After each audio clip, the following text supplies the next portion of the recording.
آپ نے کبھی شادی بیاہ کے گیتوں میں خاص گیت بھی سنے ہیں جس میں ساس کی عزت اتار کے رکھی جاتی ہے؟ ساس کے بارے میں ایسی بے حیائی کی باتیں کی جاتی ہیں کہ کوئی امیجن ہی نہیں کر سکتا.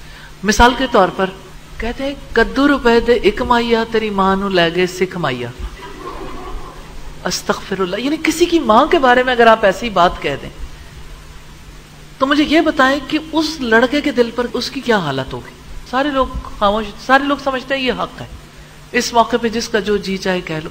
بعد میں تلخی نہیں آتی؟ ساس کے دل میں آتی ہے، وہ بھی انسان ہے. بے عزتی کسی کو بھی اچھی نہیں لگتی اور اس کے اثرات دلہن پر مرتب ضرور ہوتے ہیں. ماں بہنوں کے بارے میں ان کے غلط تعلقات اور ان کے باقی معاملات، اور ایسے فیل ہوتا ہے کہ جیسے پورے زمانے کی گندگی لا کے اس خاندان پر ڈال دی ہے. کیسے محبت بڑھے گی؟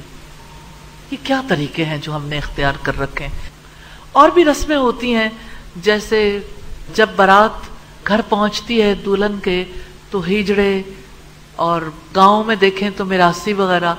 اب ویسے گاؤں میں نہیں ہوتے، آپ کے ٹاک شوز میں بھی ہوتے ہیں، معذرت کے ساتھ. اب وہ سارے میرا خیال ہے ٹاک شوز میں آ گئے.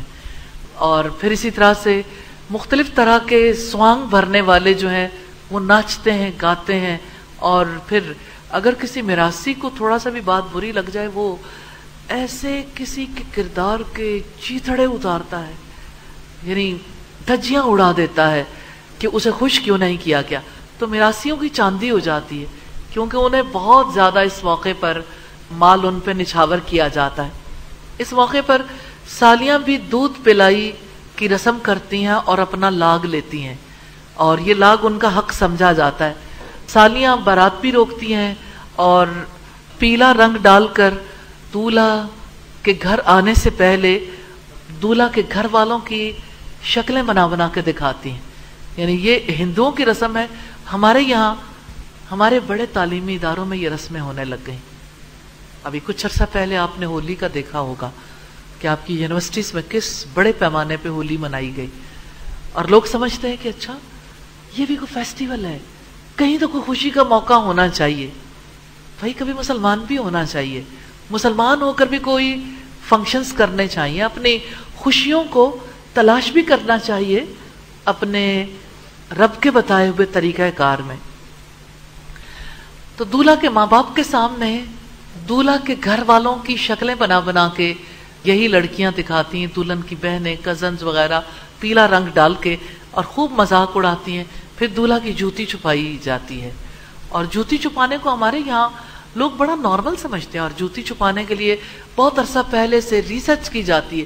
کس نے جوتی چھپائی، اس نے کیا لیا تھا، کیسے لیا تھا، جب دولہا نہیں مانتا پھر کیا کرتے ہیں.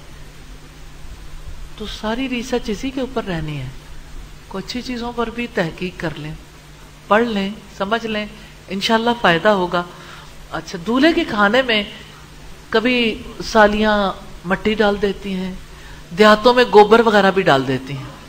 اور دولہا اور اس کے گھر والوں کو تنگ کرنا نیک شگون سمجھا جاتا ہے، کیونکہ اس کے بعد وہ کبھی تنگ نہیں کر سکتے، اس کے بعد ان کی باری ہے، وہ ساری زندگی لڑکی کو تنگ کرتے رہتے ہیں.